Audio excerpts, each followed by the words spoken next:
nag-shake po talaga yung buong katawan ko ngayon. Hindi halata! Kagabi lang po nabanggit sa akin ng Vivian. I love you, Ma'am Ja! OPP.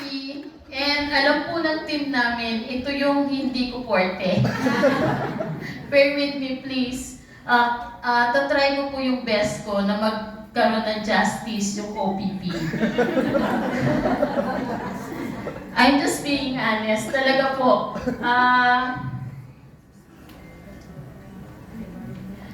To start with, sino po dito yung, ano yung pinakamahalaga sa buhay natin? Health. Sige nga po, check. Sino na yung nagpa-check up recently lang? Pakitaas po yung kamay. 1 week before? Wala. Wala. Importante po, no, ang health. 1 month ago, Lalong wala. balakbakan po yung nasa likod. At least 1 month. 3 months ago. Ang dami po natin. 1 year ago. O, isa po rin ako sa ano doon. Guilty doon. So, bakit po tayo nandito? Lahat po ba dito alam kung bakit napunta sila dito? O niyaya lang, kung paano ginawa sa akin nung first time ko. Niyaya ako na kidnap lang, na hindi alam kung ano i-present. Pero ngayon pa lang po, sinasabi ko sa inyo, pasalamatan nyo yung nagdala sa inyo dito. Kasi mahal na mahal niya kayo. Thank you! You're welcome, my team. Okay, ano po ba ang opportunity OPP? It's an original product presentation.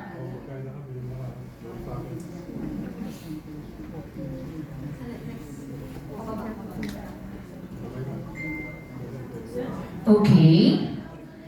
Dahil po sa existing, ito yung sentensya na wala ka namang ginawa, pero masisintensya ka. According to WHO or World Health Organization, 70% ng mga tao ay namamatay ng dahil dito.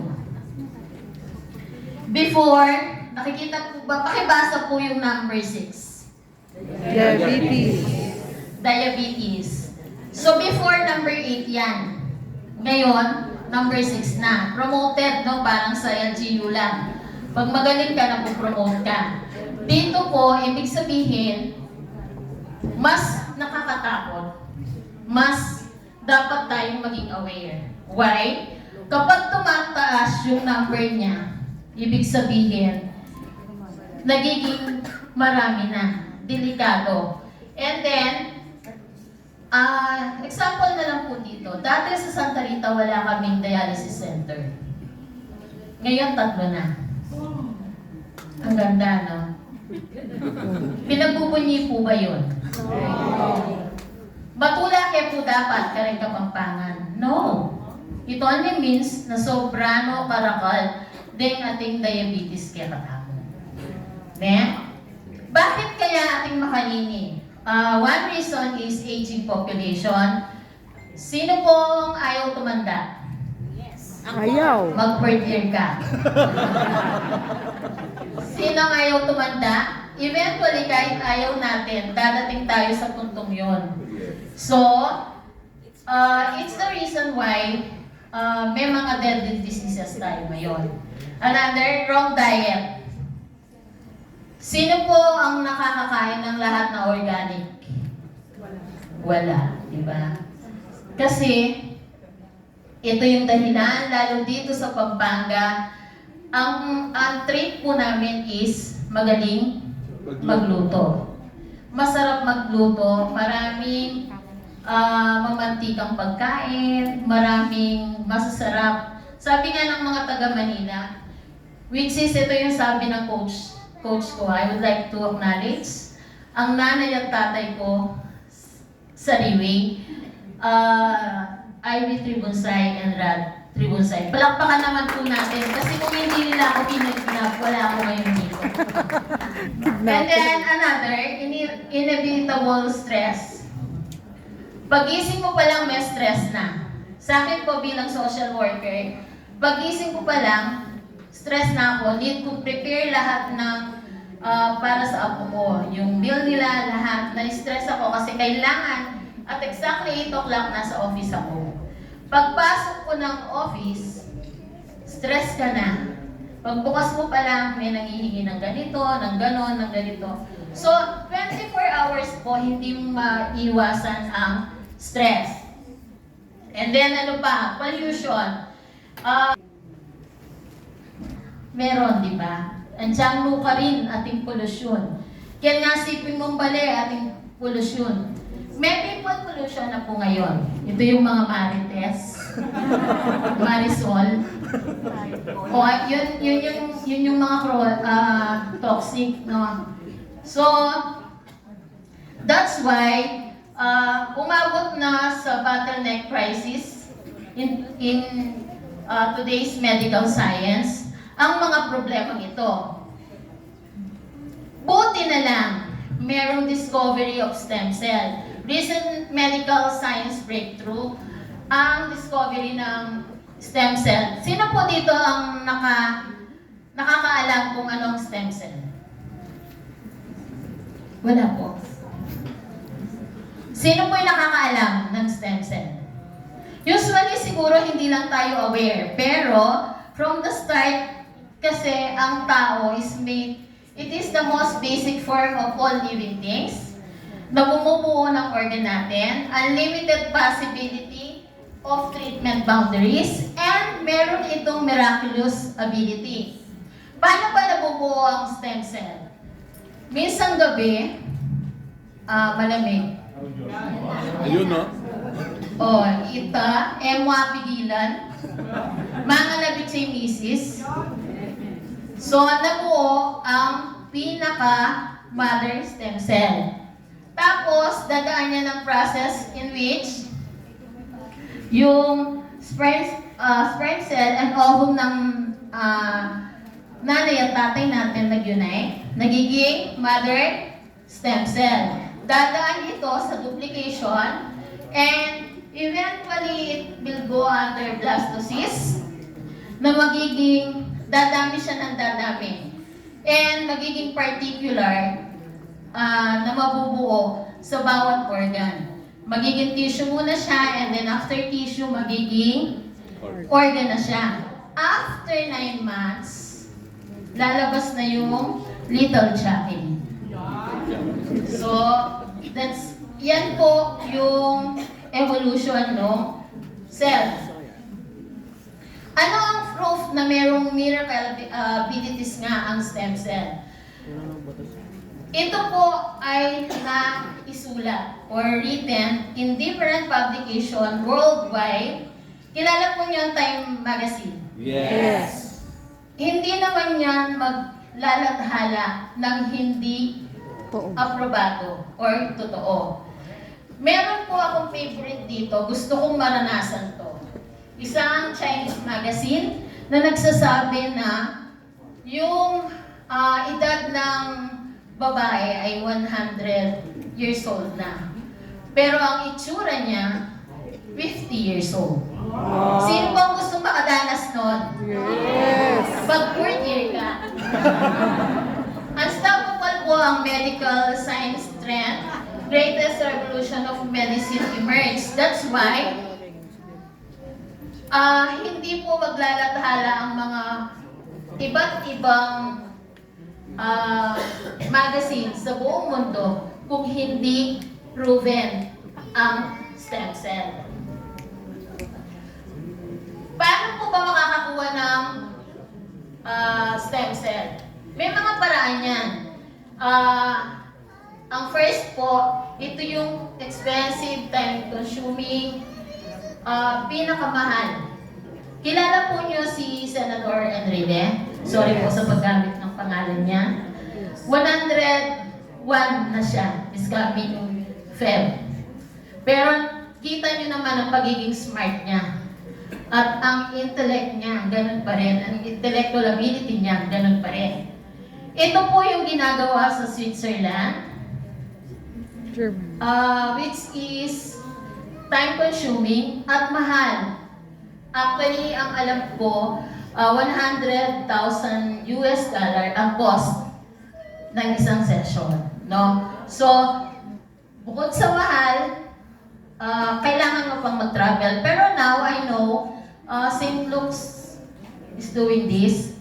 Kaso, mahal pa rin. Yung next na where ka makakakuha ng stem cell is stem cell transplant.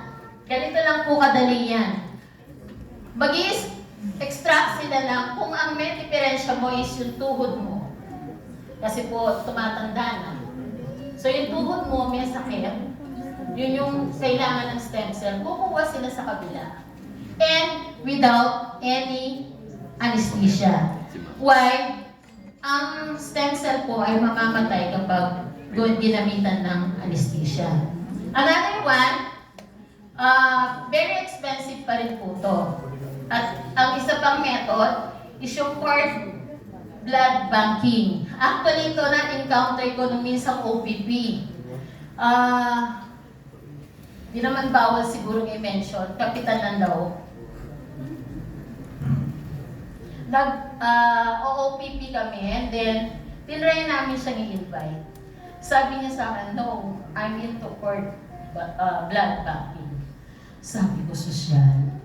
So, ito po yung cord ng pusod ng ina, ng anak.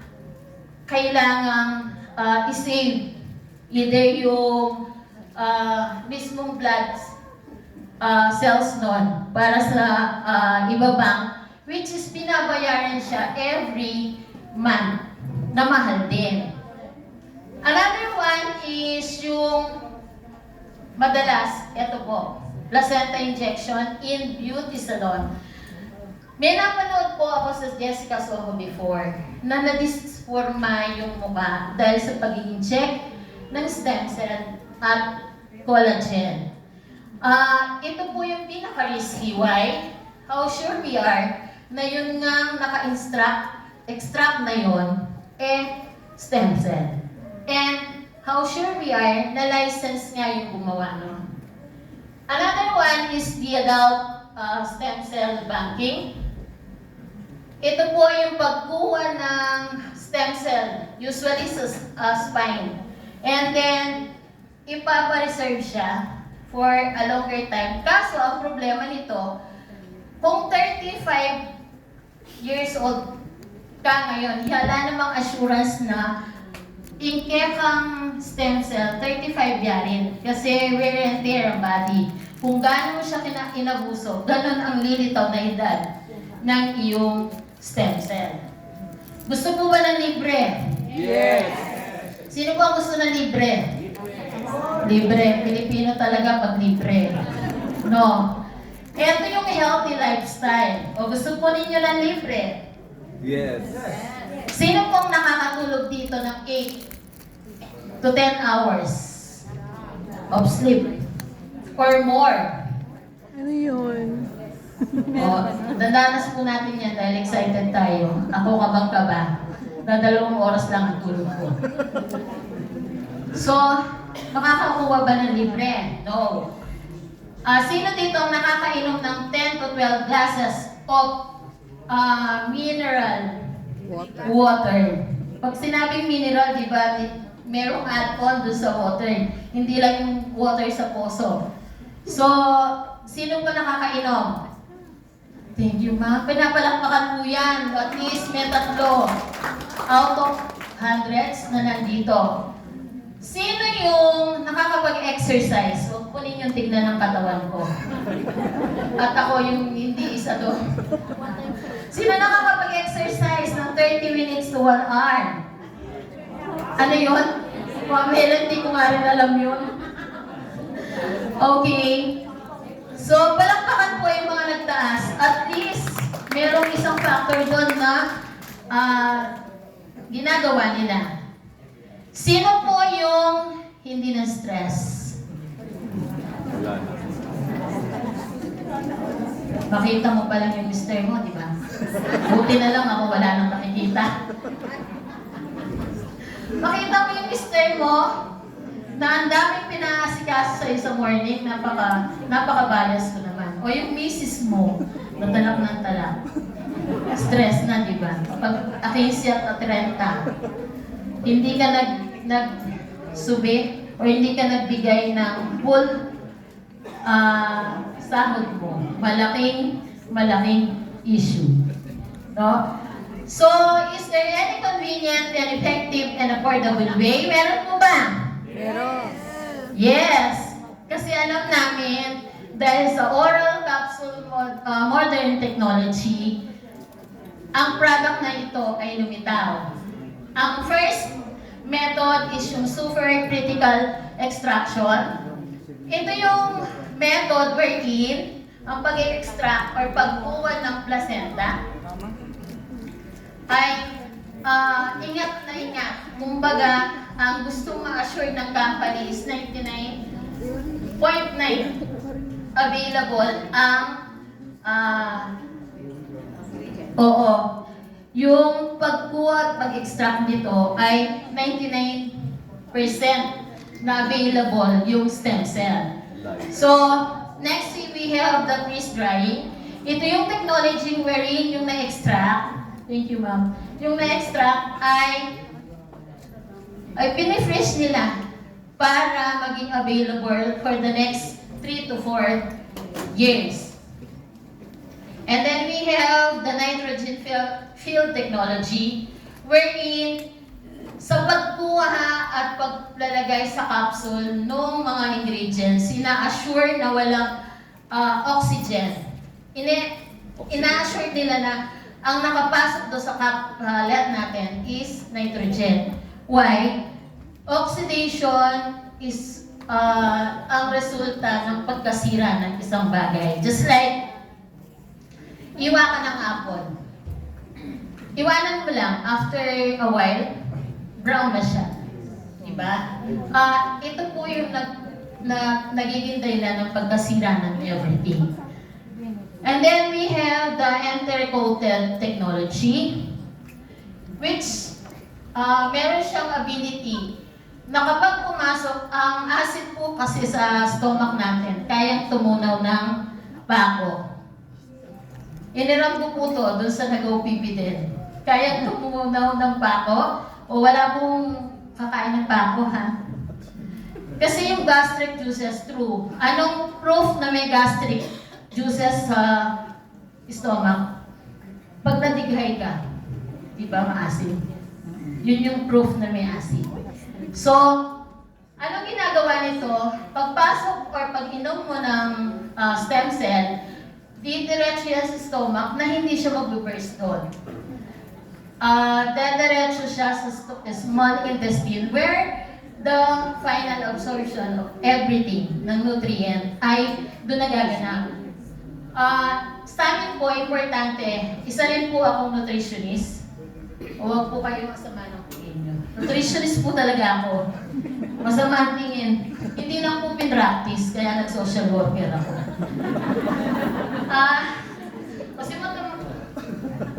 talaga pong ganun, pag di mo pinractice, ito yung resulta. Kaya yung practice po, yung mga nutritionist dito, yung practice po nyo kasi pag di nyo pinractice, ito ang kalalabasan nyo. Doon po nagbe-burst. Working 100% ang assurance na ma-absorb siya. And then, we have the emulsification technology. Hindi po ako resulta ng emulsification. Maliit lang po talaga ako. Ito yung pinaliit ng pinakamaliit. Nakakasya siya. Imagine, 100 apples in a cup plate. Diba? Pero pa doon may mga ingredients pang iba. So, ito yung dahilan bakit gumamit sila ng ganitong technology. And then lastly, the biosoft gel technology, wherein kapag nasa final absorption siya, easily burst ang kanyang coating. So, saan po galing ang stem cell natin? ito ay galing sa deer. Why deer? According to Asian medicine, deer ang pinaka-biocompatible sa human being.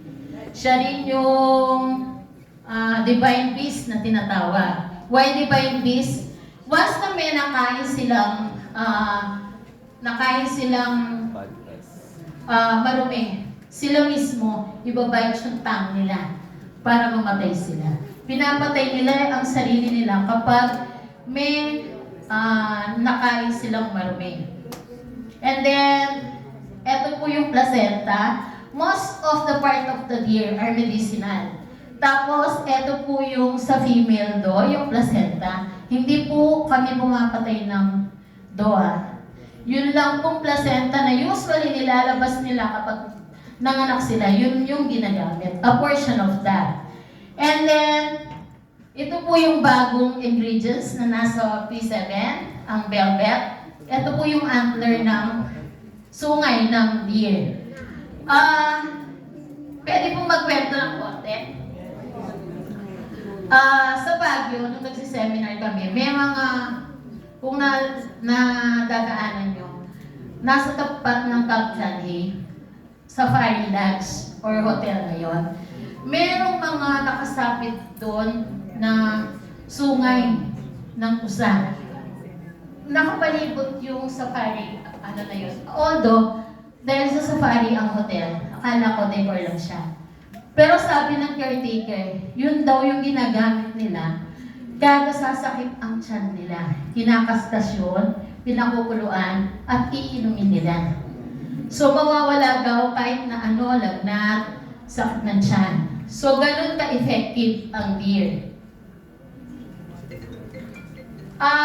Ang pinakamahalaga po, ito pa yung clinical proven patented ingredients na nasa capsule natin ngayon.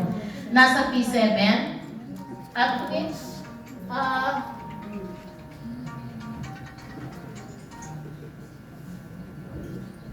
isa po dito ay ang Cervicenta. The purest 100:1 deer placenta. It gives a 99% multipotent stem cell viable through super critical extraction. So, ang Cervicenta po ay galing sa babaeng deer. And then we have the velvet, which is proven to be clinically proven to lower or prevent chronic diseases. Lahat ng chronic diseases. And then we have the velvet senta. Ito naman po yung nasa dulo nung antler ng deer. So, anong ability nito? It is the pinnacle of regeneration. That means, pag pinagsama itong dalawa na to, they can, actually sabi nga, makakabuo na sila ng isa pang deer. No? So, this Cervicenta and Velvicenta are very much good for anti-inflammation. Lahat po ng sakit natin, ang pinagmumulan ay pamamaga. Pera lang po ako. No? Natural pong pamamaga to. So, it proves na antioxidant din sila. Very antioxidant. And we have ginseng. Ito po yung, alam naman natin ang ability ng ginseng. Favorite to ng mga lalaki. Actually. Yung mga Chinese are familiar with this.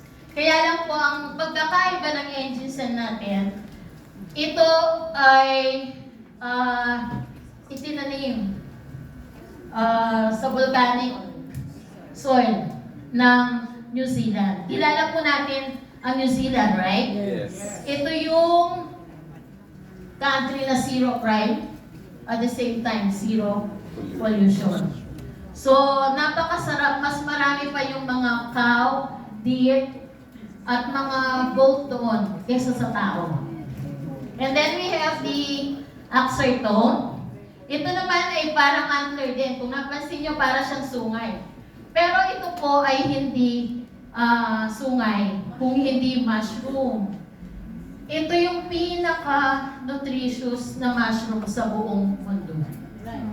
Kasi hindi nag-reverse yung kanyang, mapapansin nyo ang mushroom, meron silang umbrella.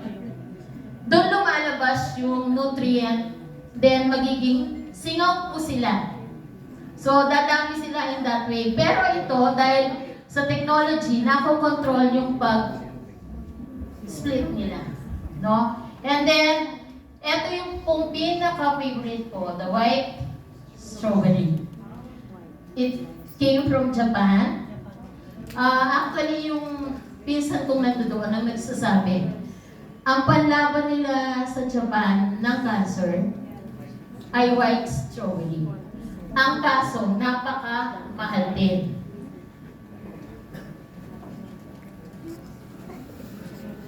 Why do we need to take health supplement? Bakit po tayo nagsusupplement? One thing is, lower the three high. Yung high cholesterol, high sugar, high triglyceride, lahat ng high. High na po. Pagdating mo sa doktor, ay naku.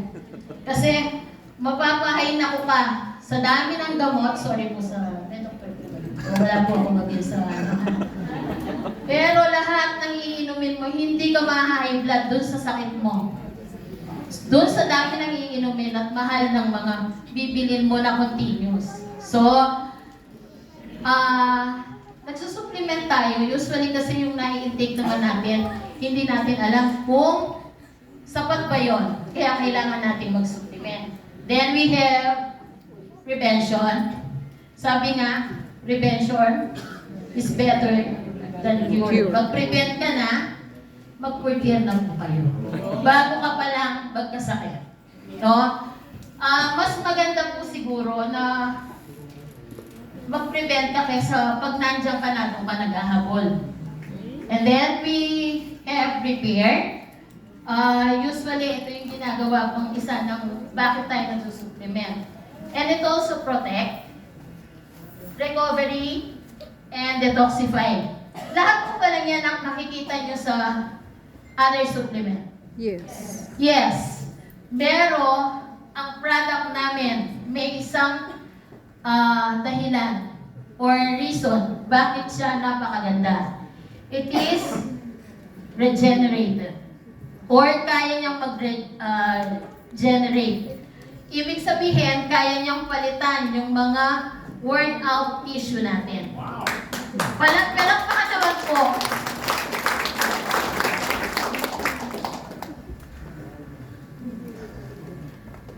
Ang kwento ng sinigang. Natawa yung mga bidi. Kasi natawa po yung sa kasi nilong ko sa kanya to. Ang kwento ng sinigang, eto po lahat ng ingredients ng aming product, ng Perdier Placenta. Sino po yung mga marunong magluto dito? Pag kapampangan, gusto ngayon kabiyasang magluto. Ibig sabihin, hindi ka kapampangan pag di ka marunong magluto. Kahit yung mga lalaki, agree? Yes. Kahit yung mga lalaki, marunong magluto. So, kapag po ba nagsinigang ako na walang sampalok, sinigang siya? No. Hindi. Ganyan, nilaga na siya. Thank you dun sa may author ng sinigang, ha? Nilaga na siya. So, ibig sabihin, pag kulang ng isa dito, ibig sabihin, hindi kumpleto ang sinigang. So, eto po yung statistic na ayaw kong mapabilang. Ito yung statistic. Ako at ang buong pamilya ko, ayokong mabilang dito. Nakikita po nyo leading causes of death worldwide in 2019.